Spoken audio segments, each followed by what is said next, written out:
ശബരിമല സ്വർണ്ണക്കൊള്ളക്കേസിൽ മുൻ Thiruvithamkoor Devaswom president A പത്മകുമാറിനെ പോലീസ് ചോദ്യം ചെയ്യുന്നു.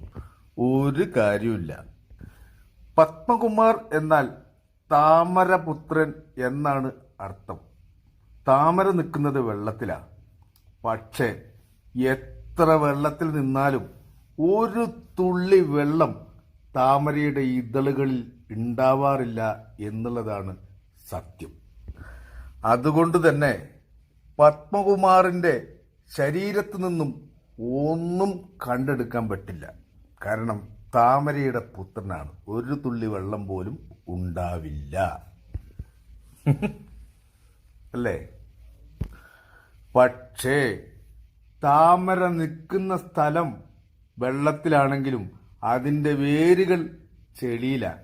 അടിയിലേക്ക് മുങ്ങിത്തപ്പിയാൽ ചെളി കാണാം. മുങ്ങുന്നത് ആരാന്നുള്ളതാ. ആര് മുങ്ങും ചെളി തപ്പാൻ?